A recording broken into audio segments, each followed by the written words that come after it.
ශ්‍රවණාභිලාෂී සදහවත් ඔබ සියලු දෙනාටම ත්‍රිවිධ රත්නයේ ආශිර්වාදයම වේවා.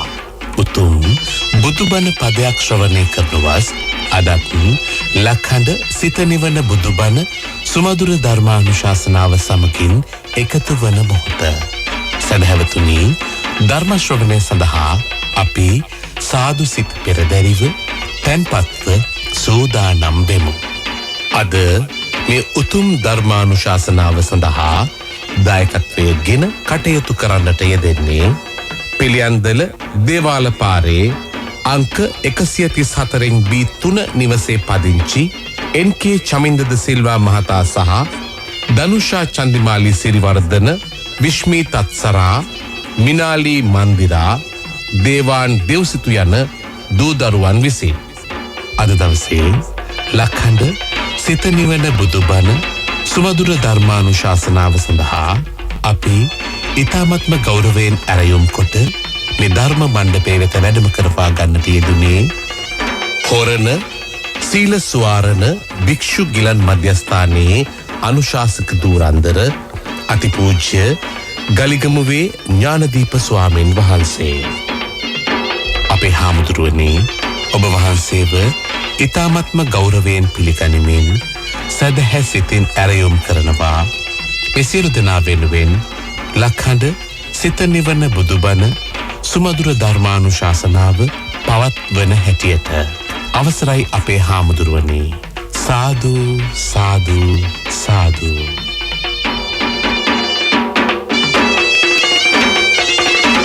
समन्त चक्रवालेषु अत्रा गच्छन्तु देवता सद्दम्मं मुनिराजस्य सुनन्तु सग्ग मोक्षदं ධම්මසවන කාලෝ අයං බදන්තා ධම්මසවන කාලෝ අයං බදන්තා ධම්මසවන කාලෝ අයං බදන්තා.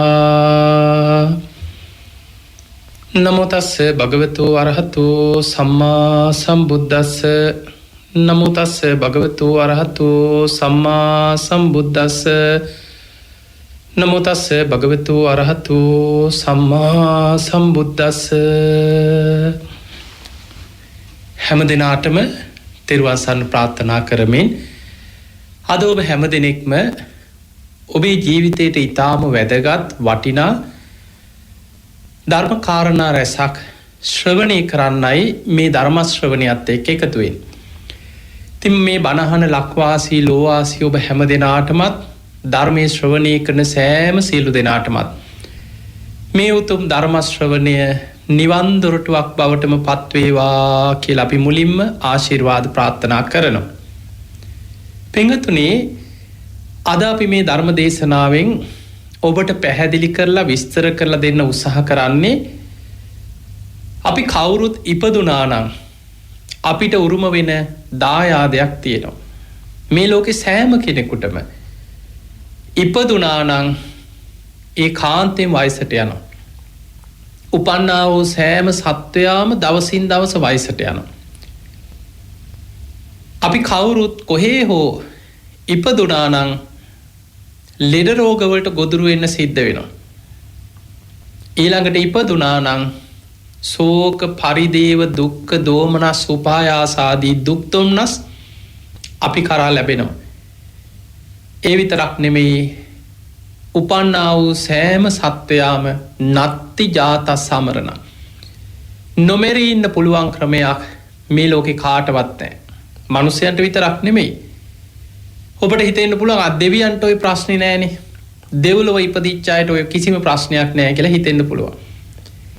දෙවියනුත් හඬනවා, දෙවියනුත් වැළපෙනවා, දෙවියන්ට ශෝක වැළපීම් දැනෙනවා.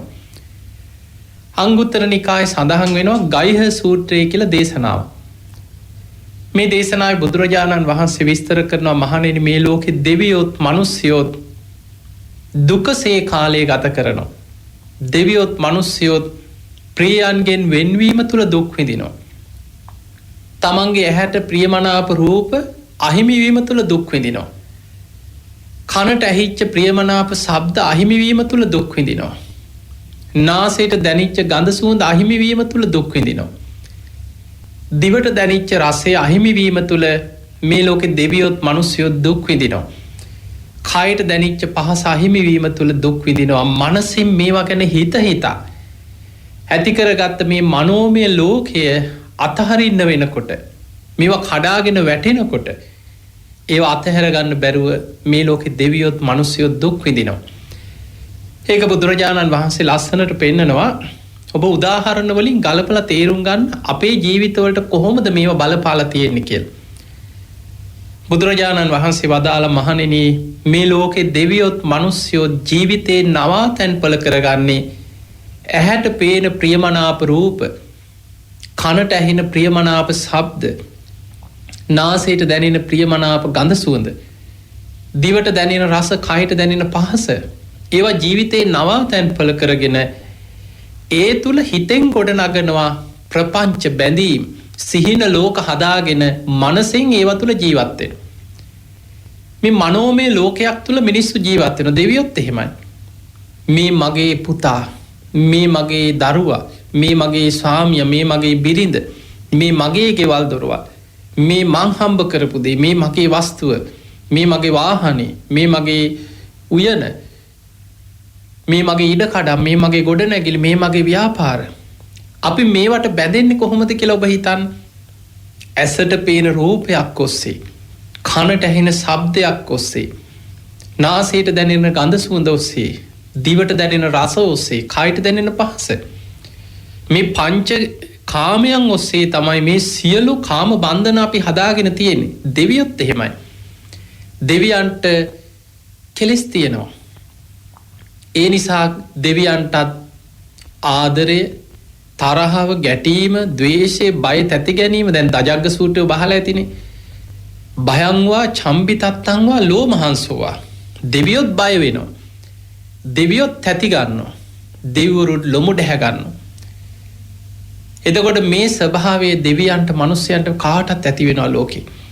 දෙවිවරු ඇලුම් කරනවා මේ මගේ දිව්‍ය විමානේ, මේ මගේ පිනට පහළ වෙච්ච දේ කියලා ඒකට ඇලුම් කරනවා. මේ මගේ දිව්‍ය මේ රතේ ඒකට ඇලුම් කරනවා. මේ මගේ දිව්‍ය පිරිස, මේ මගේ දිව්‍යාංගනාව, මේ මගේ දිව්‍ය සේනාව කියලා ඒ සැප සම්පත් වලට ඒවට ඇලුම් කරනවා. හැබැයි බුදුරජාණන් වහන්සේ වදාළ මහණෙනි මේ සියල්ල අනිත්‍යයි. සබ්බේ සංඛාර අනිච්චාති. සියලු සංස්කාරයන් අනිත්‍යයි. සබ්බේ සංඛාරා දුක්ඛාති. මේ සියලු සංස්කාරයන් දුකයි. සබ්බේ ධම්මා අනාත්තාති. මේ සියලු ධර්මයන් හේතු නිසා හටගත්ත මේ සියල්ල අනාත්මයි. මම මගේ ආත්මයයි කියලා මට ඕන විදිහට මගේ වසඟේ තියාගන්න බෑ මේ කිසි දෙයක්. ඒ නිසා අපි කොච්චර මේවා මම මගේ දේවල් මේ මගේ කියලා අල්ලන්න හැදුවත් ඒවා වෙනස් වෙනවා. ගෙවල් දොරවල් විනාශ වෙලා යනවා. ඉඩකඩම් සමහරලාවට ඒවා කවුරු හරි හොරවපු හදාගෙන අයිති කරගන්න පුළුවන්. සමහර නඩු වලින් පරදිලා අනුන්ට අයිති වෙනවා. ගින්නෙන් විනාශ වෙනවා. සුළඟෙන් විනාශ වෙනවා. ජල ගැලීම් වලින් විනාශ වෙනවා. භූමි කම්පා වලින් විනාශ වෙනවා. ඊළඟ රජ්ජුරුවන්ට එක රැයෙන් ඔබේ වස්තුව රාජසන්තක කළ අයිති කරගන්න පුළුවන්.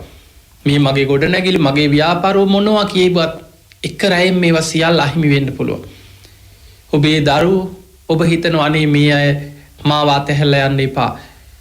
හැමදාම මට මේ අයත් එක්ක මේ විදිහ ජීවිතයක් මෙහෙම ආදරෙන් සතුටින් මේ නෑදෑයෝ, දරුවෝ, යාළුවෝ, හිතවත්තු එක්ක මේ විදිහටම ඉන්න තියෙනවනම් අපි ඒ සිහින ගොඩ නැග්ගුවට අපි එක්ක ඉන්න සියලු දෙනාමත් මේ යන්නේ ඉපදෙමින් මැරෙමින් යන සංසාර ගමනක. සමහර වෙලාවට දෙමව්පියෝ ජීවතුන් අතර ඉන්න ඇද්දි දරුවෝ ඉස්සර වෙනවා, මරණයට පත් වෙනවා. දරුවෝ ඉදිරියේ දෙමව්පියෝ මැරෙනවා. සහෝදරයෝ ඉදිරියේ සහෝදරිය මැරෙනවා. ස්වාමියා ඉදිරියේ බිරිඳ මැරෙනවා. බිරිඳ ඉදිරියේ ස්වාමියා මැරෙනවා. අපේ පවුලේ 10 දෙනෙක් කියන්නේ කවදා හෝ එතන මළගෙවල් 10ක්. කාට කවදා කොතන කොයි මොහොතේ ඉස්සර වෙයිද අපි කවුරුත් දන්නේ. එතකොට මේ සිදුවීම් ඉදිරියේ දෙවියොත් තමන්ගේ දිව්‍ය සැප සම්පත් අහිමි වෙනකොට, මේවා අතහැරෙනකොට ඒ තමන්ගේ විමානවල හිටපු දෙවිවරු, දිව්‍යාංගනාව චුත වෙලා යනවා. තමන්ට ඕන විදිහට කිසි දෙයක් පවත්වන්න බෑ. දිව්‍ය සැප සම්පත් වේවා. පින්වතුනි බුදුරජාණන් වහන්සේ පෙන්නනවා මේක තියෙන්නේ පුබ්බ නිමිත්ත කියන සූත්‍රය. පුබ්බ නිමිත්ත සූත්‍රය තියෙන්නේ දෙවිවරුත් ඒ තමන්ගේ ආයුෂ ගෙවිලා අවසන් වෙනකොට ජරාවට පත්වීමක් තියෙනවා. يعني මේ වයසට ගිහිල්ලා ජරාවට පත්වීමක් දෙවියන් තුලත් තියෙනවා. ඒ දෙවියෝ ජරාවට පත් වෙනවා කියන්නේ මේ මිනිස්සු ජරාවට පත් වෙනවා වගේ එකක් නෙමෙයි. ඒක වෙනයි. ඒ ලක්ෂණ වෙනයි. බුදුරජාණන් වහන්සේ පෙන්නනවා දෙවියන් දිව්‍ය පින ඉවර වෙලා යනකොට දෙවියන්ගේ ජරාවට පත්වීම කියන්නේ ඒ අය පැළඳගෙන ඉන්න දිව්‍ය මල් මාලා පරවෙන්න පටන් ගන්නවා. දෙවියන්ගේ දිව්‍ය මල් මාලා පරවෙනවා. දිව්‍ය ශරීරවල දීප්තිමත් ආලෝකයේ විහිදිච්ච දිව්‍ය ශරීරවල දීප්තිය අඩු වෙලා යනවා. අවපැහැ වෙලා යනවා. දුර්වර්ණ වෙනවා ශරීර. දෙවියන්ගේ ශරීරවලින් දහඩිය වැగిරෙන්න පටන් ගන්නවා. මුළු ශරීරේ පුරාම දහඩිය ගලන්න පටන් ගන්නවා. කවදාවත් නැතුව. දිව්‍ය සලුපිලි බොහොම ලස්සනට තිබ්බ දිව්‍ය සලුපිලි කිලුටු වෙලා අපිරිසිදු වෙලා යනවා. අර විමානවල හිත් තලවන්න නැතුව යනවා. අන්නේ ලකුණු පහළ වෙනකොට අනිත් දෙවිවරු දැනගන්නවා මෙයා දැන් ආයුෂ ඉවරයි. දැන් චුත වෙන්නයි මේ යන්නේ. එතකොට දෙවිවරු ඒ අය වට කරගෙන ඒ වගේ අර මරණාසන්න චුත වෙන්න ලං වෙන දේවතාවරුන්ට දෙවිවරු උපදෙස් දෙනවා කියනවා ඔබ දැන්වත් මනුස්ස ලෝකෙට ගිහිල්ලා පිනක් කුසලයක් කරගෙන තිසරණේ පිහිටලා ස්ථාවර වෙන්න. දිව්‍ය ලෝකෙ මේ සැප සම්පත් වලට මුසපත් වෙලා හිටියා ධර්මාවබෝධය කරගත්තේ නැහැ. දැන් මනුස්ස ලෝකෙටවත් ගිහිල්ලා ධර්මය අවබෝධ කරගන්න උත්සාහ ගන්න කියලා දෙවිවරු උපදෙස් දෙනවා කියන්නේ. එතකොට අපිට පේනවා එහෙනම් මිනිස්සෙක් වේවා දෙවියෙක් වේවා කාටත් දැන් කෙනෙකුට හිතෙන්න පුළුවන් බ්‍රහ්ම ලෝකේ ඒ බ්‍රහ්ම ලෝකෙත් නිත්‍ය තනක් නෙමෙයි. කල්ප ගණන් සමහරු මහා කල්ප ගණන් බ්‍රහ්ම තලවල ජීවත් වෙනවා. හිතා ගන්න බෑ සමහර ආකාසානංචායතන විඥානංචායතන ආකින්චඤ්ඤායතන මේ නේව සංඥා නා සංඥායතන කියන අරූපී බ්‍රහ්ම තලවල ආයුෂ ධර්මී විස්තර කරනවා මහා කල්ප 20000යි මහා කල්ප 30000යි මහා කල්ප 40000යි ඒ වගේ දීර්ඝ ආයුෂ. හැබැයි කල්ප 20000 බඹතලයේ හිටියත් ඒ පින ගෙවිලා අවසන් වෙනකොට ආයෙ එතනින් චුත වෙලා පහලට වැටෙන සමහරවල් නිරේ වැටෙන්න පුළුවන්. තිරිසන් ලෝකෙට වැටෙන්න පුළුවන් අකුසලයක් බලවත් වුණොත්. මේක තමයි මේ සංසාර ගමනේ තියෙන භයානකකම. ඒ නිසා පින්වතුනි හැම වෙලාවෙම අපි හිතන්න ඕන කාරණයක් තමයි මම ලෙඩ වෙන කෙනෙක්. මම වයසට යන කෙනෙක්. මම ජරාවට පත් වෙන ශරීරයක් ඇති කෙනෙක්. මේ ප්‍රිය කරන දේවල් ප්‍රිය වස්තු මට යම් දවසක අතහැරලා දාලා යන්න සිද්ධ වෙනවා. මේ දේවල් අපි අවබෝධයෙන් නිතර මෙනෙහි කරගෙන ජීවත් වෙනවා නම් අපිට අනිත්‍ය දේ අනිත්‍ය වෙලා යනකොට හිත හදාගන්න පුළුවන්. දුක් දේ දුකට අයිති වෙනකොට හිත හදාගන්න පුළුවන්. මේක තමයි ජීවිතයේ ස්වභාවය කියන්නේ. අනාත්ම දේ අනාත්ම වෙලා යනකොට හිත හදාගන්න පුළුවන්. හැබැයි මේක හිතලා වටහාගෙන නුවණින් විමසලා නැති කෙනා අනිත්‍ය දේ අනිත්‍ය වෙනකොට ඔළුවට ගහ ගන්නවා, පපුවට ගහ ගන්නවා, සිහි නැතුව වැටෙනවා. සමහරුන්ට පිස්සු හැදිලා නතර වෙනවා. ඇයි අපිට මෙහෙම වුණේ කියලා අහනවා. ඇයි අපිටම මෙහෙම වෙන්නේ කියලා අහනවා. ඒ අය සමහරලාවට තමන්ට කරදරයක් එනකොට හිතන්නේ මේක තමන්ට විතරමයි උනේ කියලා. පින්වතුනි ඔබ දවස ගානේ ලෝකෙ දිහා බලන්න. දවසකට කී දෙනෙක් ලෝකෙ මේ යනවද? කී දෙනෙකුට ප්‍රියයන් අහිමි වෙනවද? කී දෙනෙක් ලෙඩ ඉස්පිරිතාල වලට ගිහිල්ලා ඇවිදලා බලන්න. මේ ඉස්පිරිතාල වල වාට්ටු වල ලෙඩ්ඩු පිරීලා. දැන් කෙනෙකුට සමහරලාට අපේ හිතමු පිළිකාවක් හැදුනා, මොනවා හරි හොඳ කරගන්න බැරි ලෙඩක් හැදුනා, ශරීරේ මොනවා හරි එවැනි ලක්ෂණයක් මතුවුණා. සම්පූර්ණයෙන් මනසෙන් වැටෙනවා ඇයි මටම මෙහෙම වුනේ? ඇයි මටම මෙහෙම වුනේ කියලා. ඔබ ගිහිල්ලා ඇවිදලා බැලුවා නම් ඉස්පිරිතාල වල 100,000 ගණන් පිරීලා ඉන්න ලෙඩ්ඩු. ඒ වගේම ලෙඩ හැදිලා, ඊටත් වඩා අන්තාසරණ රෝග හැදිලා, හොඳ කරන්න බැරි ලෙඩ රෝග හැදිලා. අන්න එතකොට තමන්ට වැටහෙනවා මේක මට විතරක් උරුම දෙයක් නෙමෙයි. මේ ලෝකෙ ඉපදුනා නම් හැම කෙනෙක්ම වයසට යනවා. ඉපදුනා නම් හැම කෙනෙක්ම ලෙඩ වෙනවා. පින්වතුනි අපි ගමු මේ බුද්ධ ශාසනයේ සාරිපුත්ත මහරහතන් වහන්සේ ගැන.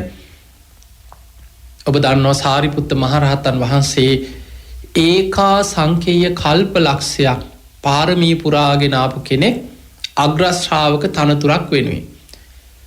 අගසව් තනතුරක් ලැබෙන්නේ අසංකේයකුත් කල්ප ලක්ෂයක් පාරමී පුරලා.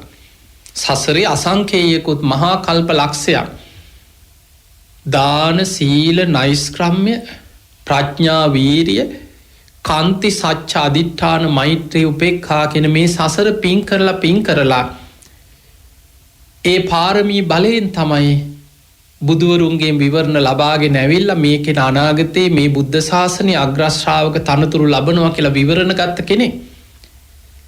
එතකොට මෙහෙම ඇවිල්ලා සාරිපුත්ත හාමුදුරුවෝ එදා රූපසාරී බැමිණියගේ පුතෙක් හැටියට උපතිස්ස ගිහි නම. එයාගේ යාළුවා තමයි කෝලිතබොයි කතාව අහලා තියෙනවා. මේ සාරිපුත්ත හාමුදුරුවන්ට ගිහි කාලේ ඉඳන් පුංචි කාලේ ඉඳන් තිබුණා බඩේ අමාරුවක් තිබිච්ච බව ධර්මයේ සඳහන් වෙනවා. ගිහි කාලෙත් එහෙම. පැවිදි වුණාට පස්සේ රහත් වුණා. අග්‍ර ශ්‍රාවකයන් වහන්සේ, ධර්ම සේනාධිපතින් වහන්සේ, බුදුරජාණන් වහන්සේගේ ධර්ම චක්‍රයේ ඒ විදිහටම පවත්වන්න පුළුවන් භික්ෂුන් වහන්සේලා අතර සාරිපුත්තයන් වහන්සේ අග්‍රයි. හැබැයි උන්වහන්සේ සමහර දවස්වලට බඩ අල්ලගෙන පුදුමාකාර වේදනාවකින් වැඩ ඉන්න.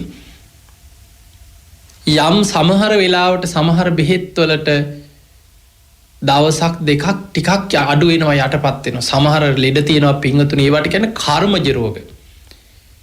ඒ කර්මජ රෝග සමහරලාවට කොච්චර වෛද්‍යවරු අපි හම්බෙන්න කියන්න. මොනතරම් වෛද්‍යවරුන්ගෙන් බෙහෙත් බිව්වත් සමහරු බෙහෙත් අවුරු ගණන් සිංහල බෙහෙත් බොනවා, ඉංග්‍රීසි බෙහෙත් බොනවා. තව කවුරු හරි කියනවා අන්න අතන හොඳයි එතනට යනවා.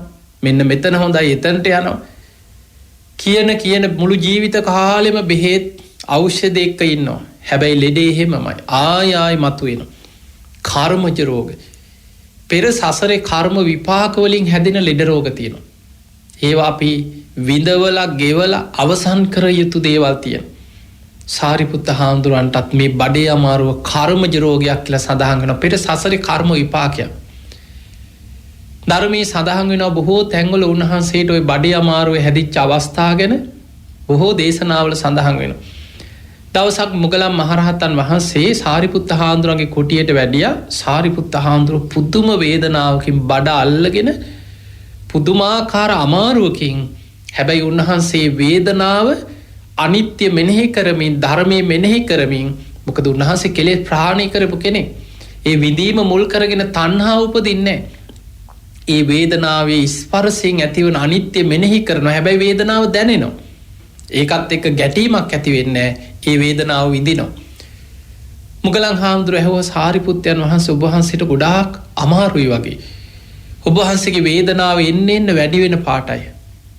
ඔබ වහන්සේට විටින් විට ඔය අසනීපේ බඩේ අමාරුව ඇති වෙනවනේ. සාරිපුත්තයන් වහන්සේ ඔබ වහන්සේට ගිහි කාලෙත් ඔය අසනීපේ තිබිලා තියෙනවද ඇහුවා පුංචි කාලේ.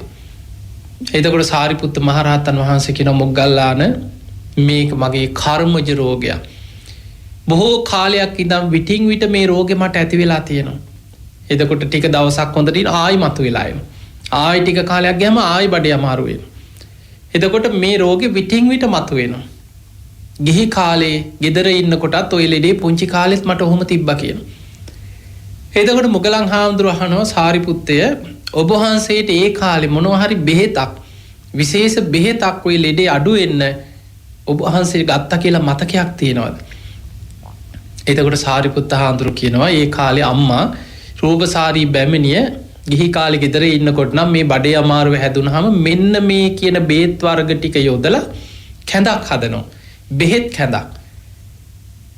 අන්නේ බෙහෙත් කැඳ බිව්වට පස්සේ නම් මේ බඩේ අමාරුව ගොඩක් අඩු වෙනවා කියනවා.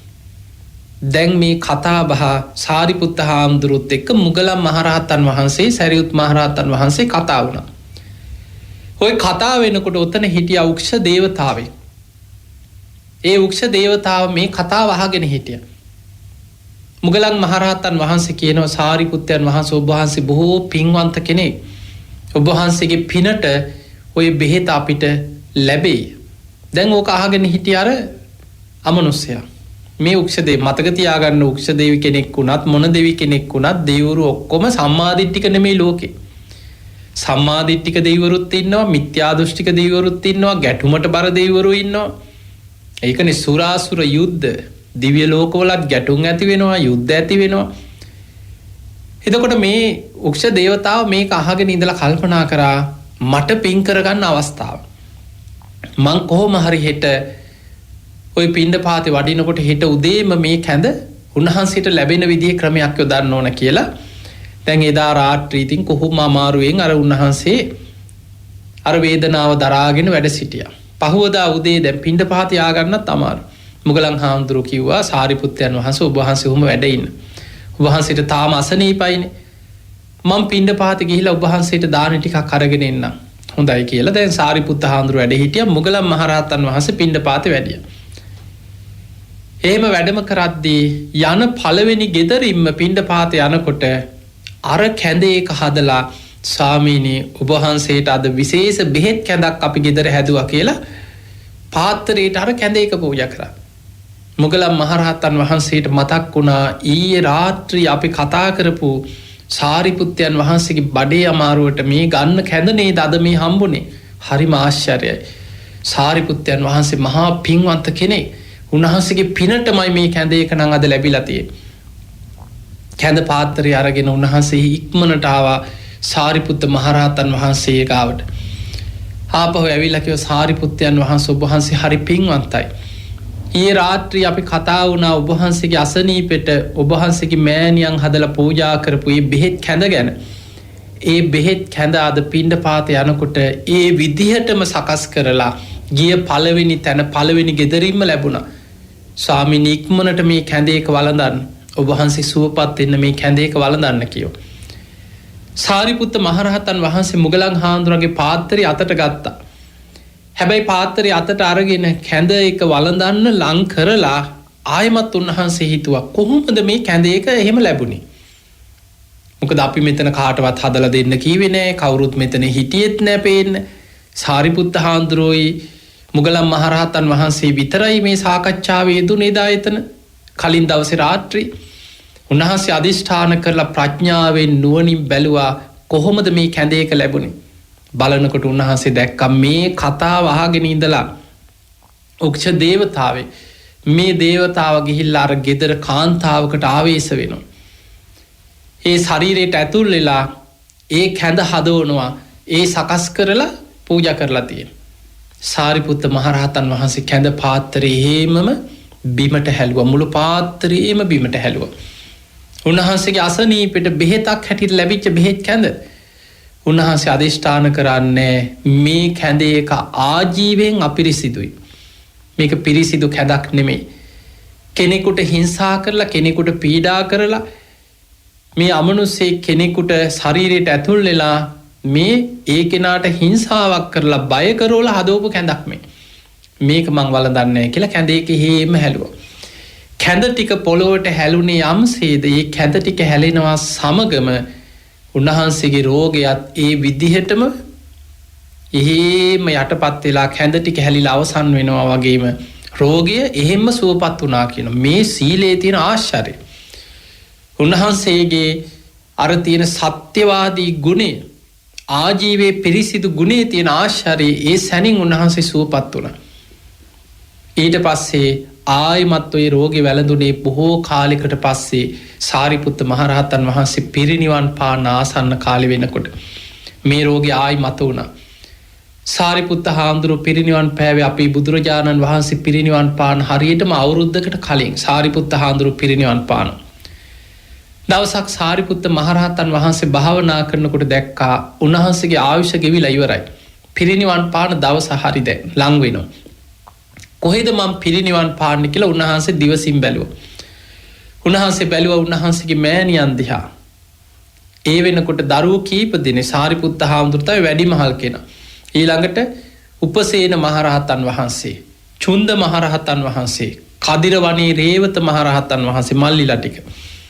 නංගිලා 3 දෙනෙක් හිටියා. චාලා, උපචාලා, සිසූපචාලා. මේ ඔක්කොම රහත් වුණා. හැමෝම පැවිදි වෙලා රහත් වුණා. සාරිපුත්ත හාමුදුරුවෝ ගියේ පාරේ ගිහිල්ලා අර සහෝදරියෝ ඔක්කොම ගෙදරින් පැනලා ගිහිල්ලා කොහොම හරි පැවිදි වෙලා ඒ අය රහත් වුණා. හැබැයි අම්මා මිත්‍යා දෘෂ්ටිකයි. සාරිපුත්ත හාමුදුරුවන්ගේ අම්මා විශ්වාස කරගෙන හිටියේ බුදුහාමුදුරුවන්වත් තුනුරුවන්වත් නෙමෙයි. මහා බ්‍රහ්ම දේවියන්ව තමයි අදහන්නේ. මේ රූපසාරී බැමිණිය හිතාගෙන ඉන්නේ මහා බ්‍රහ්මයා තමයි ශ්‍රේෂ්ඨ. මහා බ්‍රහ්මයා ළඟ උපදින එක තමයි උතුම්ම දේ කියලා මහා බ්‍රහ්මයා තමයි අදහගෙන හිටියේ. සාරිපුත්ත හාමුදුරුවෝ කල්පනා කරා අනිත් සහෝදරවරු ඒ අයත් සමහර දෙනෙක් ධර්මය අවබෝධ කරගෙන ඔක්කොම රහත් වෙලා ඒ අය පිරිනිවන් පානවා වෙන වෙනම. සාරිපුත්ත හාමුදුරුවොත් පිරිනිවන් පෑවොත් අම්මා තාම මිත්‍යා දෘෂ්ටිකයි. ඒ නිසා කොහොම හරි අන්තිම වෙලාවේ පිරිනිවන් පාන්න ගෙදරට වැඩම කරලා මේ මෑණියන්ව තිසරණී පිහිටෝල ධර්මය අවබෝධ කරෝලා පිරිනිවන් පානවා කියලා අධිෂ්ඨාන කරගෙන බුදුරජාණන් වහන්සේ ළඟට ගිහින් වන්දනා කළා. කිව්වා ස්වාමීනි භාග්‍යතුන් වහන්සේ මට පිරිනිවන් පාන්න දින ලං වෙනවා. ස්වාමීනි භාග්‍යතුන් වහන්සේ මට පිරිනිවන් පාන්න අවසර දෙන සේක්වා කියලා. බුදුරජාණන් වහන්සේ අහනවා සාරිපුත්ත ඔබ කොහෙද පිරිනිවන් පාන්නේ? ස්වාමීනි භාග්‍යතුන් වහන්සේ මම නිවසට රජගහ නුවර නාලන්දාවේ මගේ නිවසට වැඩම කරනවා. මෑණියන්ට ධර්මයේ දේශනා කළ මෑණියන්වත් ධර්මයේ පිහිටෝලා නිවසේ පිරිනිවන් පානවා. බුදුරජාණන් වහන්සේ අහනවා සාරිපුත්ත ඔබ තනියමද මේ ගමන වඩින්නේ? නෑ ස්වාමීනි මගේ සහෝදර වෙච්ච චුන්ද මහරහතන් වහන්සේත් 500ක් ශිෂ්‍ය භික්ෂූන් වහන්සේලාත් මේ ගමනට මා සමග එකතු වෙලා ඉන්නවා. බුදුරජාණන් වහන්සේ සාරිපුත්ත සංඝයා රැස් කරලා සාරිපුත්ත මහරහතන් වහන්සේගේ ගුණ බොහෝ වර්ණනා කරන්නට යෙදුණා. මහණෙනි මේ සාරිපුත්තයන් වහන්සේ ධර්ම සේනාධිපතීන් වහන්සේ තථාගතයන් වහන්සේගේ ධර්ම චක්‍රය ඒ විදිහටම පවත්වන භික්ෂූන් වහන්සේලා අතරින් සාරිපුත්තයන් වහන්සේම අග්‍රයි කිය. බුදුරජාණන් වහන්සේ දේශනා කරන මහණෙනි සාරිපුත්ත යම් ප්‍රදේශයක යම් දිසාවක වැඩ ඉන්නවා නම් තථාගත බුදුරජාණන් වහන්සේට ඒ දිසාවේ ඉන්න සංඝ පිරිස දිහා බුදු ඇස යොමු කරලා විශේෂයෙන් ඒ අය ගැන හොයන්න දෙයක් නැහැ කිය. සාරිපුත්තයන් වහන්සේ අම්මා කෙනෙක් වගේ සියලු සංඝයාට පිහිට වෙන කෙනෙක් කියලා සාරිපුත්ත හාමුදුරන්ගේ ගුණ වර්ණනා කරලා කියනවා මහණෙනි සාරිපුත්තයන් වහන්සේ පිරිනිවන් පෑවට පස්සේ අඩක්ම පාළුවට ගියා වගේ දැනෙයි කියනවා. කියලා සාරිපුත්ත හාමුදුරන්ගේ ගුණ කියලා බුදුරජාණන් වහන්සේ අවසර දීලා කියනවා මහණෙනි සාරිපුත්තයන් වහන්සේ පිරිනිවන් පාන්න යන ගමනේ සංඝයා පෙර ගමන් යන්න කීවා. මගට යනකම් නගරේ දොරටුව ළඟට යනකම් සාරිපුත්ත හාමුදුරු සමග පෙර ගමන් යන්න කිව්වා. බුදුරජාණන් වහන්සේගෙන් අවසරගෙන උන්වහන්සේ වටේට 3 වතාවක් ප්‍රදක්ෂිනා කරලා බුදු ගුණ කිය සාරිපුත්ත හාමුදුරු වන්දනා කරා. පස්සෙන් පස්සට වැඳගෙන බුදුරජාණන් වහන්සේ නොපෙනෙන තෙක් පසුපසට වැඩම කරා. එතනින් අවසරගෙන පිටත් වෙලා සංඝයා උන්වහන්සේ සමග නගරේ දොරටුව ළඟට යනකම් ආවා. අන්න එතනදී සංඝයාගෙනුත් අවසර අරගෙන චුන්ද මහරහතන් වහන්සේ කියන්නේ සාරිපුත්ත හාමුදුරුවන්ගේ මල්ලි සහෝදරය. තවත් 500ක් ශිෂ්‍ය භික්ෂූන් වහන්සේලා සමග නාලන්දාවේ නිවසට වැඩියා. හැබැයි ඉස්සෙල්ලාම ගෙදරට ගියෙත් නැහැ. මොකද තාම අම්මා බැන ඉන්නේ. මේ මගේ දරුවෝ ඔක්කොම ගිහිල්ලා පැවිදි කරගත්තා කියලා තුනුරුවන්ටම බැන ඉන්නේ. ඒ වෙලාවේ චුන්ද මහරහතන් වහන්සේ ඒ අසලට වැඩම කළ පණවිඩයක් ඇරියා. සාරිපුත්තයන් වහන්සේ චුන්ද මහරහතන් වහන්සේ සමග මේ පිරිසත් එක්ක ඇවිල්ලා ඉන්නවා නිවස අසලට. හැබැයි අම්මා හිතුවේ මං හිතුවා ඉතින් කවදා හරි ආපහු එයි කියලා. හිතුවේ දැන් ඇවිල්ලා දැන් ආයි ගෙදර ඉන්න ඇවිල්ලා දැන් සිවුරු ඇල්ලලා ගෙදර අර දීපල වස්තුව බලාගෙන ඉඳි. ඒ වගේ අදහසක් තමයි මේ අම්මට ඇති වුනේ. ගෙදරට එන්න අවසර දුන්නා. සාරිපුත්ත හාමුදුරන්ගේ ගිහි කාලේ උන්වහන්සේගේ කාමරේම සූදානම් කරලා දුන්නා. එදා සාරිපුත්ත හාමුදුරුවෝ හැබැයි අම්මා නෙමේ සාරිපුත්ත හාමුදුරුවෝ දැන් චුන්ද හාමුදුරුවෝ සංඝයා නිවසට වැඩියට මේ අම්මා තමන්ගේ කාමරේ බොහොම මාන්නෙන් ඉන්න උජාරුවේ. මං යන්නේ මං මොකටද මගේ පුතෙක්නේ මං මොකටද එහෙම කියලා මාන්නෙත් එක්ක මේ අම්මා බොහොම මාන්නක්කාර විදියට හිටියා. ඉතින් එදා රාත්‍රී වෙනකොට සාරිපුත්ත මහරහතන් වහන්සේගේ බඩේ අමාරුව ආයෙමත් උස්සන්න වුණා. මේ බඩේ අමාරුව එන්න වැඩි වෙනවා. ලේ සමග බඩේලි යනවා, ලේ වමන යනවා. පඩික්කම් පිරෙන්න ලේ අයින් කරා කියන චුන්ද හාමුදුරුවෝ. දැන් සාරිපුත්ත හාමුදුරුවෝ අසනීපෙන් කියලා අම්මා දැනගත්තා. හැබැයි ඒත් ටිකක් මාන්නයි. යන්නද නැද්ද? ඔහොම හිත ඉන්නවා. ඔය අතරේ රාත්‍රී සතර දිසාවෙන් විශාල දිව්‍යමය ආලෝකයන් 4ක් සාරිපුත්ත හාමුදුරන්ගේ කුටියට ඇතුල් වුණා. මේ ආලෝක 4ම අර අම්මා දැක්ක පුදුම ආලෝක 4ක් නේ සාරිපුත්තයන් වහන්සේගේ කුටියට. ඒ ආවේ සතරවරන් දෙවියන්. සාරිපුත්ත මහරහතන් වහන්සේට වන්දනා කරලා කියනවා ස්වාමීනි ඔබ වහන්සේට උපස්ථාන කරන්න අපිට අවසර දෙන්න. සාරිපුත්ත හාමුදුරුවෝ කියනවා සතරවරන් දෙවියනි මේ මට උපස්ථාන කරන්න මේ චුන්ද ස්වාමීන් වහන්සේ වැඩ ඉන්නවා මේ 500ක් මගේ ශිෂ්‍ය භික්ෂූන් වහන්සේලා ඉන්නවා. ඒ නිසා දෙවිවරුන්ගේ උපස්ථාන මට දැන් අවශ්‍ය නැtei කියනවා. ඒ වෙලාවේ සතරවරන් දෙවියන්ට අනුශාසනාවක් කරා. සතරවරන් දෙවියන් සාරිපුත්ත මහරහතන් වහන්සේට වන්දනා කරලා නොපෙනී ගියා. පිටත් වෙලා ගියා. අර අම්මා හිමීට මේක ඈත ඉඳන් බලාගෙන ඉඳලා භික්ෂුන් වහන්සේලාගෙන් අහනවා මොකක්ද අර ආලෝකයක් ආවේ අර හතර පැත්තේ. එතකොට මේ භික්ෂුන් වහන්සේලා කියනවා සාරිපුත්තයන් වහන්සේට උපස්ථාන කරන්න. සතරවරන් දෙවියන් 4 දෙනා 4 දිසාවෙන්ම ආවේ සාරිපුත්ත හාමුදුරන්ට උපස්ථාන කරන්න. අන්න අර අම්මගේ මාන්නේ චුට්ටක් බිඳුණා. මගේ පුතාට උපස්ථාන කරන්න සතරවරන් දෙවියනුත් එනවා. අන්න මාන්නේ ටිකක් බිඳුණා. ඒත් තව මාන්න අධිකයි. ඔය වෙලාවේ දැන් රාත්‍රී වෙනකොට මැදියම් යාමේ වෙනකොට සාරිපුත්ත හාමුදුරන්ගේ අසනීපේ තවත් වැඩි වෙනවා. විශාල දීප්තිමත් ආලෝකයක් මවාගෙන ඊට වඩා ප්‍රභාස්වර ආලෝකයකින් දේවතාවෙක් සාරිපුත්තයන් වහන්සේගේ කුටිය මුළු ගේම ආලෝකමත් කරගෙන කුටියට ඇතුල් වුණා. වන්දනා කළා කියනවා ස්වාමීනි මම දෙදෙව්ලොවට අධිපති ශක්‍ර දෙවියන්. ඔබ වහන්සේ මට අවසර දෙන සේක්වා ඔබ වහන්සේට අපෝපස්ථාන කරන්න මේ මොහොතේ. සාරිපුත්ත මහරහතන් වහන්සේ කියනවා ශක්‍ර දෙවියනි මට උපස්ථාන කරන්න මේ සංඝයා ඉන්නවා. ඒ නිසා ශක්‍ර දෙවියන්ගේ උපස්ථාන මට දැන් අවශ්‍ය නැත. මේ සංඝයා මට උපස්ථාන කරනවා. ඉතින් ශක්‍ර දෙවියන් සාරිපුත්ත හාමුදුරන්ට වන්දනා කරලා සතුටු සාමීචයෙන් ධර්ම කතාවේදීලා වන්දනා කරලා නොපෙනී ගිය ආලෝකේ පිට වෙලා ගියා. දැන් අර අම්මා මේ ආලෝකයක් බලාගෙන ඉඳලා භික්ෂුන් වහන්සේලාගේ විමසලා අහනවා අර දැන් විශාල ආලෝකයක් ඇතුල් වුණේ ඒ මොකද්ද කියලා ඇහුවා. භික්ෂුන් වහන්සේලා කියනවා මේ දෙදෙව්ලොවට අධිපති ශක්‍ර දේවේන්ද්‍රයා සාරිපුත්ත මහරහතන් වහන්සේට උපස්ථාන කරන්න අවසර ඉල්ලගෙන ආවේ.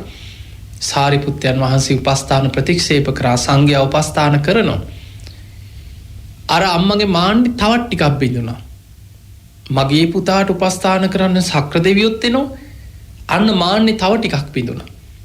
එතකොට බලන්න මේ මාන්නේ කියන එක කෙනෙකුට ධර්මාවබෝධය කරගන්න කොච්චර බාධා වෙනවද කියලා.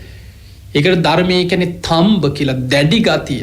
සමහර වෙන නෑ මම නම් පිළිගන්න කවුරු කිව්වත් මං එහෙම නැමෙන් අන්න ඒ වගේ දැඩි ගතිය තියෙන සමහරුන්. ඒ දැඩි ගතිය මාන්නේ බිඳිච්ච තැන තමයි එයාට ධර්මාවබෝධයට මනස සකස් වෙන්නේ. දැන් ශක්‍ර දෙවියෝ ඇවිල්ලා ගියත් ඒත් මේ අම්මගේ හිත පැහැදුනා. ඒත් මාන්නයත් එක්ක තවත් යනවද නැද්ද මං උන්වහන්සේ ළඟට යනවද නැද්ද කියලා දැන් තමන්ගේ කාමරයට වෙලා හිත හිතා මාන්නෙන් ඉන්නවා. මහා රාත්‍රී සුදුම සුදු පාට ඊටාම දීප්තිමත් ආලෝකයක් මුළු පළාතම ආලෝකමත් කරගෙන ඇවිල්ලා සාරිපුත්ත මහරහතන් වහන්සේගේ කුටියට ඇතුල් වුණා. මුළු ගේම ආලෝකමත් වෙලා ගියා ඒ ආලෝකයෙන්. ඒ ආවේ මහා බ්‍රහ්ම දෙවියන් බඹලොවට අධිපති මහා බ්‍රහ්ම දෙවියන් සාරිපුත්ත මහරහතන් වහන්සේට වන්දනා කරලා උන්වහන්සේගෙන් උපස්ථාන කරන්න අවසර ඉල්ලුවා. සාරිපුත්ත මහරහතන් වහන්සේ කියනවා බ්‍රහ්ම දෙවියනි මේ මට උපස්ථාන කරන්න චුන්ද මහරහතන් වහන්සේ ඇතුළු සංඝයා වැඩ ඉන්නවා. ඒ නිසා මහා බ්‍රහ්ම දෙවියන්ගේ උපස්ථාන මට මේ මොහොතේ අවශ්‍ය නැහැ. සතුටු සාමීචයෙන් කතාවේදීලා සාරිපුත්ත හාමුදුරන්ගේ අනුශාසනාව ශ්‍රවණය කරලා වන්දනා කරලා නොපෙනී ගියා. සාරිපුත්ත හාමුදුරන්ට වැඳගෙන අර අම්මා ඒ වෙලාවේ ඇහුවා කවුද දැන් ආවේ? දීප්තිමත් ආලෝකයක් ඒ කවුද කියලා. ඒ වෙලේ කිව්වා ඒ ආවේ මහා බ්‍රහ්ම දෙවියෝ. අන්න මාන්නේ හොඳටම වැටිච්චත් මොකද මේ අම්මා අදහන්නේ මහා බ්‍රහ්ම දෙවියෝ. සාරිපුත්ත හාමුදුරන්ගේ මෑණියන් විශ්වාස කරගෙන හිටියේ මහා බ්‍රහ්මයා තමයි උතුම්ම කෙනා කියලා. බැලින්නම් තමන්ගේ පුතාට උපස්ථාන කරන්න මහා බ්‍රහ්ම දෙවියොත් එනවා. අන්න ඒ වෙලාවේ මාන්නේ හොඳටම බිඳුණා. භික්ෂුන් වහන්සේලාට දැනුම් දුන්න සාරිපුත්තයන් වහන්සේ මුණ ගැහෙන්න කැමති, බලන්න කැමති. චුන්ද මහරහතන් වහන්සේ ඇතුළු සංඝයා මෑණියන්ව සාරිපුත්ත හාමුදුරන්ගේ කුටියට වඩම්මගෙන ආවා කාමරේට. සාරිපුත්ත මහරහතන් වහන්සේ දහම් දෙසුවා. ඒ බණ අහලා අවසාන මොහොතේ මේ මෑණියෝ ධර්මාවබෝධය ලැබලා සෝවාන් ඵලයට පත් වෙනවා. බලන්න අන්තිම මොහොතේ ඒ මෑණියෝ උතුම් සෝවාන් ඵලයට පත් වුණා. ඊට පස්සේ සාරිපුත්ත මහරහතන් වහන්සේ මෑණියන්ට ධර්මයෙන් අවවාද අනුශාසනා කරලා චුන්ද හාමුදුරන්ට කියනවා දැන් මෑණියන්ව කාමරෙන් එළියට එක් කරගෙන යන්න. සංඝයා රැස් කරා. සංඝයාට ධර්මයෙන් අවවාද අනුශාසනා කරලා කියනවා මහන් ආශ්මතුනි මෙපමණ කාලයක් ඔබ වහන්සේලාව මං ඇසුරු කරා. මගේ සිතෙන් කයෙන් වචනෙන් ඔබ වහන්සේලාට යම් වරදක් යම් සිත්විදීමක් යම් අපහසුතාවයක් යම් දවසක හෝ ඇති වුණා නම් ඔබ වහන්සේලා මට සමා වෙන්න කියනවා. බලන්න මේ සාරිපුත්තයන් වහන්සේගේ නිහතමානීකම. සාරිපුත්ත මහරහතන් වහන්සේ ගැන ධර්මයේ සඳහන් වෙන්නේ උන්වහන්සේ පාපිස්සක් වගේ කියන. සාරිපුත්තයන් වහන්සේ උපමා කරන්න. දැන් ඔබ දන්නවා පාපිස්ස මිනිස්සු කකුල් පිහගෙන යන දෙයක්. එතකොට සාරිපුත්තයන් වහන්සේගේ නිහතමානීකම උපමා කරන්න උන්වහන්සේ පාපිස්සක් වගේ. උන්වහන්සේ කිසිවක් නොදන්න කෙනෙක් වගේ. මේ ප්‍රඥාවන්තයන්ගෙන් අග්‍ර ධර්ම සේනාධිපතින් වහන්සේ කිසිවක් නොදන්න කෙනෙක් වගේ නිහතමානී ජීවිතයක් උන්වහන්සේ ගත කරේ. භික්ෂුන් වහන්සේලා කියනවා අනේ ස්වාමීනි ඔබ වහන්සේ වගේ උතුම් කෙනෙක් ඇසුරේ ඉන්න ලැබීම අපිට භාග්‍යයක්මයි. මේ ඇසුරු කරපු කාලය තුළ ඔබ වහන්සේට අපගෙන් යම් වරදක් අඩුපාඩුවක් යම් සිත් ඇවුලා ඔබ වහන්සේට යම් අපහසුතාවයක් අපේ ජීවිත කාලේ අපි අතින් වුණා නම් අපට සමාවන සේක්වා. සාරිපුත්ත හාමුදුරුවෝ මේ සියලු දෙනාට ධර්මයෙන් අවවාද අනුශාසනා කරලා උන්වහන්සේ සිවුරේ ඒකාංශ කළ පොරෝගෙන සිංහ සෙයියාවෙන් සැතපීලා පළවෙනි ධ්‍යානයට දෙවෙනි ධ්‍යානයට තුන්වෙනි ධ්‍යානයට හතරවෙනි ධ්‍යානයට සමවැදිලා ආකාසානංචායතන විඤ්ඤාණංචායතන ආකින්චඤ්ඤායතන නේව සංඥා නා සංඥායතන කියන අරූප ධ්‍යානයන්ට සමවැදිලා නිරෝධ සමාපත්තියට සමවැදුනා. ඒ සමාපත්තිය අඩු කරගෙන ආයි පළවෙනි ධ්‍යානයටම ඇවිල්ලා පළවෙනි ධ්‍යානයෙන් දෙවෙනි ධ්‍යානයට දෙවනි ධ්‍යානයෙන් තුන්වෙනි ධ්‍යානයට තුන්වෙනි ධ්‍යානයෙන් හතරවෙනි ධ්‍යානයට සමවැදිලා හතරවෙනි ධ්‍යානයෙන් නැගී සිටිනවා සමගම සාරිපුත්ත මහරහතන් වහන්සේ පිරිනිවන් පාවදාලා. දැන් බලන්න මේ බුද්ධ ශාසනයේ ධර්ම සේනාධිපතින් වහන්සේ අසංඛේයකොත් කල්පලක්ෂයක් පාරමී පුරපු සාරිපුත්තයන් වහන්සේ ලෙඩ වුණා. උන්වහන්සේත් ගිලන් වුණා. උන්වහන්සේට මාරාන්තික බඩේ අමාරුවක් මුළු ජීවිත කාලෙම විටින් විට ඇති වුණා. උන්වහන්සේ පිරිනිවන් පානකොට ලේ සමග බඩේලිය ගියා ලේ වමන යන. එහෙනම් අපිට පේනවා පැවිදි වුණත් ගිහි වුණත් පොහොසතෙක් වුණත් දුප්පතෙක් වුණත් කුලවතෙක් වුණත් කුලහීනෙක් වුණත් මාර්ගඵල ලැබුවත් නැතත් පෘතජ්ජනෙක් වුණත් අපි කවුරුත් දරාගෙන ඉන්නේ ලෙඩ වෙන ශරීරයක්, වයසට යන ශරීරයක්, ජරාවට පත් වෙන ශරීරයක්. දැන් බලන්න ධර්මයේ කොච්චර තියෙනවද කියලා. මහා කාශ්‍යප මහරහතන් වහන්සේ ලෙඩ වුණා. මේ බුද්ධ ශාසනයේ තතිය ශ්‍රාවකයන් වහන්සේ බුදුරජාණන් වහන්සේ බොජ්ජංග ධර්ම සිහි කරාට පස්සේ ඒ බොජ්ජංග තුල හිත පිහිටද්දී රෝගේ ඒ මොහොතට යටපත් වෙනවා. මහා කස්සපත්තේර බොජ්ජංගේ මුගලන් මහරහතන් වහන්සේ 이르දිමතුන් අතර අග්‍රම කෙනා. උන්වහන්සේට ලෙඩ වෙනවා. ඒ වෙලාවෙත් මුගලන් හාමුදුරුවන්ට බොජ්ජංග පිරිත දේශනා කරද්දී ඒ බොජ්ජංග කියන්නේ තමන් වඩපු ගුණධර්ම. ඒ ගුණධර්ම තුල හිත පිහිටනකොට කුසල් බලවත් වුණා. අර රෝගී යටපත් වෙලා ගියා. අපිට බොජ්ජංග ධර්ම ගැන පිරිත් පොතේ ওই දේශනා අහුවෙනවා. මහා මොග්ගල්ලානත්තේර බොජ්ජංගේ, මහා කස්සපත්තේර බොජ්ජංගේ. පිංගතුනි බුදුරජාණන් වහන්සේ පවා ගිලන් වෙච්ච අවස්ථා තියෙනවා. අපේ බුදුරජාණන් වහන්සේටත් මාරාන්තික බඩේ අමාරුවක් වැළඳෙන අවස්ථා කීපයකදී උන්වහන්සේට කොන්දේ අමාරුවක් විටින් විට බලවත් වෙනවා. හිසේ කැක්කුමක් තිබිච්ච බව ධර්මයේ සඳහන් වෙනවා. අපේ බුදුරජාණන් වහන්සේ අවසාන වස් කාලේ බේලුව ගමේ වැඩ ඉන්නකොට මාරාන්තික බඩේ අමාරුවක් වැළඳෙනවා. උන්වහන්සේට මේ වේදනාව කොච්චර වේදනාව බලවත්ද කියන්නේ බුදුරජාණන් වහන්සේම කල්පනා කරනවා. සංඝයාට දැනුම් නොදී පිරිනිවන් පාන එක සුදුසු නෑ. අතීත බුදුරජාණන් වහන්සේ පිරිනිවන් පෑවේ කොයි විදිහටද? ඒ වෙලාවේ අතීත බුදුරු පිරිනිවන් පාපු ආකාරي බුදු ඇසින් බලලා අදිෂ්ඨාන කරා ඡන්ද චිත්ත විරිය විමර්ශා කියන සතර 이르දිපාද බලෙන් අදිෂ්ඨානයක් කරගත්තා. ආයු සංස්කාර. එතනින් රෝගී ටිකක් යටපත් වුණා මේ මොහොතට. හැබැයි ඔබ දන්නවා ආයෙමත් අර චුන්ද සූකරිකගේ දානි වැළඳුවට පස්සේ මේ රෝගේ ආයෙ අවිස්සුණා. උස්සන්න වුණා. අපේ බුදුහාමුදුරු පිරිනිවන් පාන්න වඩින ගමන ඔබ අහලා ඇති. ලේත් සමග බඩේලිය යන ධර්මයේ සඳහන් වෙන්නේ ලෝහිත පක්ඛන්දිකා රෝගේ. ලේත් සමග බඩේලිය ගියා. එහෙනම් බඩවැල් වල තුවාල තියෙන්න ඕනේ. බුදුරජාණන් මේ බුදු කෙනෙක් සාරා සංකේය කල්පලක්ෂයක් පාරමී පුරලා බුදු වෙන ආත්මේ අවුරුදු 6කට ආසන්න කාලයක් දුෂ්කර ක්‍රියා කරලා ලෝතුරා සම්මා සම්බුද්ධත්වයට පත්වෙච්ච ඔබ මම සරණ ගිය අපේ බුදුරජාණන් වහන්සේට ලෙඩ වුණා නම් අපි ගැන කවර කතාද? ඒ නිසා හැම වෙලාවෙම හිතන්න මම දරාගෙන ඉන්නේ ලෙඩ වෙන ශරීරයක්. මම පරිහරණය කරන්නේ ජරාවට පත්වෙන කයක්, වයසට යන ශරීරයක්. කවදා කොතන කොයි මොහොතේ හෝ මේ ශරීරය අතහැරලා මට යන්න සිද්ධ වෙනවා කියලා හැම වෙලාවෙම නුවණින් විමසමින් මේ කය පරිහරණය කරන්න. පින්වතුනි ඔබ දන්නවා ගිරිමානන්ද ස්වාමින් වහන්සේ. අද අපි ගිරිමානන්ද මේ පිරිත් පොතේ තියෙනවා මේ දේශනාව. උන්වහන්සේ ලෙඩ වුණා, ගිලන් වුණා. බුදුරජාණන් වහන්සේ බොජ්ජංග ධර්ම ගැන ගිරිමානන්ද ස්වාමින් වහන්සේට ඒ වෙලාවේ දස සංඥා ගැන විස්තර කරලා ආනන්ද හාමුදුරන්ට කිව්වේ ආනන්ද ගිරිමානන්ද භික්ෂුවට ගිහිල්ලා මෙන්න මේ දස සංඥා ගැන කියන්න කිව්වා. අනිත්‍ය සංඥා, අනත්ත් සංඥා, ආදීනව සංඥා, පහාන සංඥා, විරාග සංඥා, නිරෝධ සංඥා, සබ්බ ලෝකේ අනබිරත සංඥා, සබ්බ සංකාරේසු අනිච්ච සංඥා, ආනාපාන සති. මෙන්න මේ භාවනා 10ක් කියලා දුන්නා. ඒ භාවනා 10ම උන්වහන්සේ වඩපු කෙනෙක්. ඒ නිසා ආනන්ද හාමුදුරුවෝ මේ භාවනා ගැන කියනකොට ඒ තුල හිත පිහිටලා ඒ මොහොතේ උන්වහන්සේ සුවපත් වෙනවා.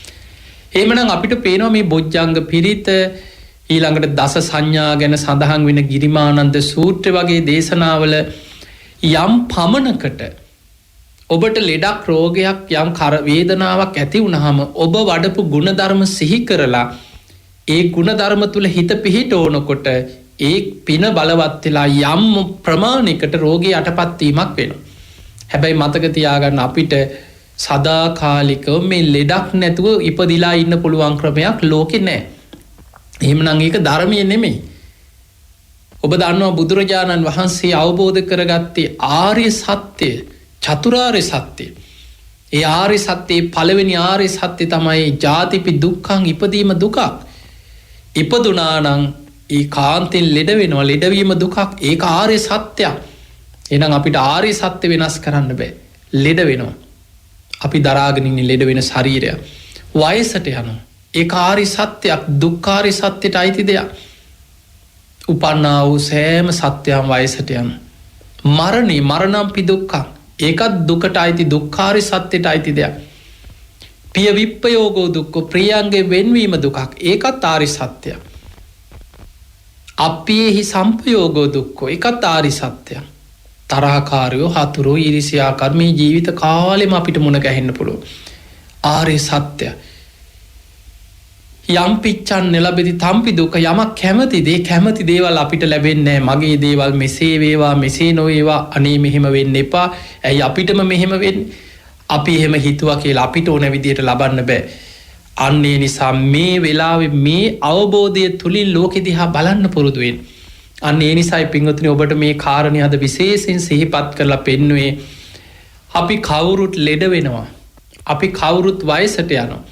අපි කවුරුත් මැරෙනවා කියන එක නිතර හිතන්න. දැන් බලන්න අපේ බෝසතාණන් වහන්සේට කොච්චර මේ යථාර්ථය වහන්න හැදුවද සුද්ධෝදන රජුරෝ.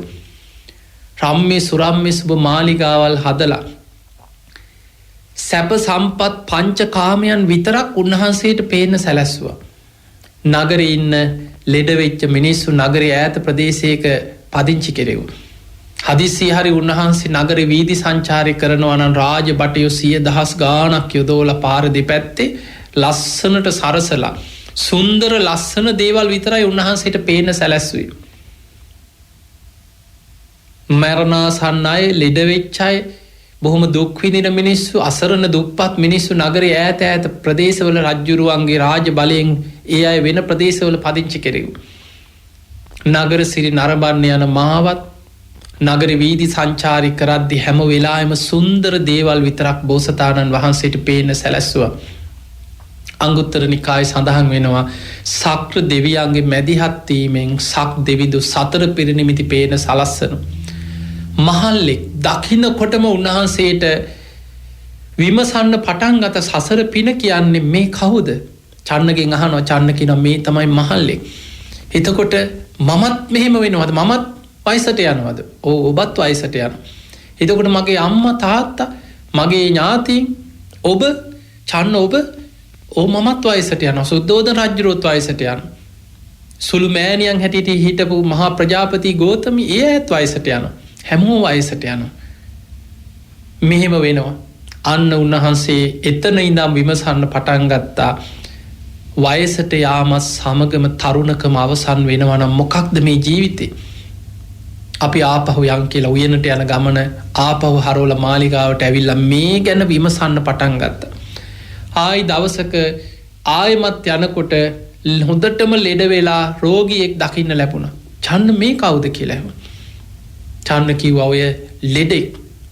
එතකොට මමත් මෙහෙම ලෙඩ වෙනවා. ඔව් කිව්වා. එතකොට චන්න ඔබත් ලෙඩ වෙනවද? ඔව් කිව්වා මමත් ලෙඩ වෙනවා. මගේ පියාණන් මහා ප්‍රජාපති ගෝතමී සුළු මෑණි මේ හැමෝම ලෙඩ වෙනවා. අපි කවුරුත් ලෙඩ වෙනවා කිව්වා. ඒක තමන්ගේ හිත ඇතුළට කාවැදුණා. ලෙඩවීමත් සමග නිරෝගිකම අවසන් වෙලා යනවා. මොකද්ද මේ ජීවිතේ? ආපහු යන් චන්න කියලා ආපහු ඇරිලා ආවා. ඊළඟ දවසේ ආයි දවස් ගානකට පස්සේ උයනට යනකොට මැරිච්ච මෘත ශරීරයක් මිනිස්සු හඬා වැළපෙමින් මලකුණක් උස්සගෙන යනවා ආදාහනය කරන්න. චන්න මේ මොකද මේ මොකද්ද කියලා. ඇයි මේ මිනිස්සු හඬන්නේ? ඇයි මෙහෙම කෑ ගහන්නේ? අර කවුද උස්සගෙන යන්නේ? කිව්වා ඔය මියගිය කෙනෙක්, මැරිච්ච කෙනෙක්. මැරෙනවා කියන්නේ මොකක්ද? අන්න චන්න විස්තර කරලා දුන්නා. එතකොට මමත් මැරෙනවද? ඔබත් මැරෙනවද? මගේ ප්‍රියයන් සුද්ධෝදන රජුරු මේ ඥාති මේ වටේ ඉන්න හැමෝ අපි ඔක්කොම මැරෙනවා කියමු. අන්න විමසන්න පටන් ගත්ත මේ සසර පිං පුරපු කෙනා මේ යථාර්ථය මොන විදිහට වහලා තිබ්බත් එක සිදුවීමක් දෙකක් ඇති කෙනෙකුට මුළු ජීවිතේම ආපස්සට හැරෙන. බලන්න ඔබේ ජීවිතයේ සමහර සිදුවීම් හැබැයි ගොඩක් වෙලාවට අපේ මේ ප්‍රමාද වෙන මනසේ දේ තමයි අනුන්ට දෙයක් වුණාම හිතනවා එයාට එහෙම වුණාට අපිට තාම නෑනේ කියලා හිතනවා. දැන් මේ කොවිඩ් වසංගතය ගැන හිතන්න සමහරවිට අපි දුක් වෙනවා. අනේ අසවලාගේ අම්මා නැති වුණාලු. අන්න අසවලාගේ තාත්තා නැති වෙලාලු. අන්න අපේ ළඟම ඥාතියෙක් එයාගේ යාළුවෙක් මැරිලා. අනේ කී අපි දුක් වෙනවා. හැබැයි සමහර වෙලාවට ඒක අනුන්ට වුණාට වඩා තමන්ගේ ළඟම කෙනෙකුට තමන්ගේම පවුලේ කෙනෙකුට වෙනකොට අන්න තමන්ට ඒක කොච්චර තමන්ගේ ජීවිතයට දැනෙනවද? ඒ නිසා හැම වෙලාවෙම විමසන් මේ මරණය කවදා කොතන කොයි මොහොතේ ඔබ කරා මා කරා එනවද අපි දන්නේ. උපන්නා වූ සෑම සත්වයක්ම ලෙඩ වෙනවා. වයසට යනවා. ජරාවටපත් වෙනවා. වයසට යෑම සමගම ජීවිතේ තරුණකම අවසන් වෙලා යනවා. ලෙඩවීමත් සමග නිරෝගිකම අවසන් වෙලා යනවා. මරණයත් එක්ක ජීවිතය අවසන් වෙලා යනවා. අපේ බෝසතාණන් වහන්සේ ඔය ගැනම විමසලා තමයි ලෙඩවීමක් නැති, ජරාවට පත්වීමක් නැති, මරණයක් නැති අජරාමර මේ ඉපදෙමින් මැරෙමින් යන සංසාර දුකින් නිදහස් වෙන මාර්ගයක් මං කොහොම හරි හොයාගන්නවා කියන දැඩි අදිෂ්ඨානෙන් එදා පුංචි රාහුල පුතා ඉපදිච්ච දවසේ මේ රම්මේ සුරම්මේ සුබ මාලිකා මහා සැප සම්පත් සියල්ල අතහැරලා අභිනිෂ්ක්‍රමණය කරන්නට යෙදුනේ. ඒ නිසා පින්වතුනි අපි හැමදාම මේවා දකිනවා. දවස ගානේ එදාට වඩා කොච්චර අද අපි මිනිස්සු මැරෙන හැටි, පාරවල් වල මිනී පුච්චන හැටි, සමහර රටවල් වල අද ඔබ ඉන්දියාවේ ස්වභාවය දකිනවා ඇති. විශාලා මහනුවර වගේ පාරවල් වල තැන් වල මිනී පුච්ච ගන්න විදිහක් නැතුව මේවා දකිනවා. අපි පාරවල් වල යන්නේනකොට අපි දකිනවා වාහන හැප්පිලා මිනිස්සු ලේ පෙරාගෙන මැරෙන හැටි, දුක් විඳින හැටි, කෑ ගහන හැටි. මලගෙවල් වල අපි අනන්තවත් ගිහිල්ලා ඇති ජීවිතේ. ලෙඩ්ඩු බලන්න අපි ස්පිරිතාල වලට ගිහිල්ලා ඇති. ඔබ ලෙඩ වෙලා ඇති. අපේ ජීවිතවල හැම වෙලාවෙම හිතන්න මමත් දරාගෙන ඉන්නේ ලෙඩ වෙන ශරීරයක්. මමත් දරාගෙන ඉන්නේ වයසට යන ශරීරයක්. මමත් දරාගෙන ඉන්නේ මරණයට පත්වෙන කයක්. මේක තමයි ජීවිතේ. කොහොම හරි මේ ලැබිච්ච මනුස්ස ජීවිතය අවසන් වෙන්න පෙර උතුම් ධර්මයම අවබෝධ කරගන්න මම මහන්සි ගන්නවා කියන අදිෂ්ඨානය ඇති කරගෙන වීරිය වඩන්න. ඉතින් එහෙමනම් ඔබ හැම දිනාටම අපි ආශිර්වාද කරමු. ඔබ ලෝකෙ කොහේ හිටියත්, ඔබ ලංකාවේ හිටියත්, කැනඩාවේ ජීවත් වුණත්, ඔබ ඇමරිකාවේ හිටියත්, යුරෝපේ වෙන රටක හිටියත්, ඔබ ලෝකෙ මොන රටක කොහේ ජීවත් වුණත් ඉපදුනා නම් අපි කවුරුත් ලෙඩ වෙනවා, වයසට යනවා, මැරෙනවා. මේ කාරණේ නිතර සිහි කරන්න. ඉතින් එහෙමනම් ඔබ හැම දිනාටම මේ ලැබිච්ච මනුස්ස ජීවිතය අවසන් වෙන්න පෙර සද්ධාදී ගුණ ධර්ම දියුණු කරගෙන උතුම් ධර්මයේම අවබෝධ කරගන්න, අප්‍රමාදීව ධර්මයේ දියුණු කරගන්න වාසනාව ලැබේවා ලැබේවා ලැබේවා කියලා අපි හදවතින් ආශිර්වාද ප්‍රාර්ථනා කරනවා. ඒ වගේම ලක්හඬ ගුවන් විදුලියේ ගයාන් මහත්මයා ඇතුළු කාර්ය මණ්ඩලයේ හැම දිනාමත් ධර්ම ශ්‍රවණය කළ ලක්වාසී ලෝවාසී ඔබ හැම දිනාමත් නිදුක් වේවා, නිරෝගී වේවා, සුවපත් වේවා. ආකාසට්ඨා ච බුම්මට්ඨා දේවා නාග මහිද්దికා පුඤ්ඤන්තං අනුමෝදිත්වා චිරන් රක්ඛන්තු ලෝක සාසනං. ආකාසට්ඨා ච බුම්මට්ඨා දේවා නාග මහිද්దికා පුඤ්ඤන්තං අනුමෝදිත්වා චිරන් රක්ඛන්තු දේශනං. ආකාසට්ඨා ච බුම්මට්ඨා දේවා නාග මහිද්దికා පුඤ්ඤන්තං අනුමෝදිත්වා චිරන් රක්ඛන්තු ත්වං සදා. හැම දිනාටම සම්මා සම්බුදු සරණයි.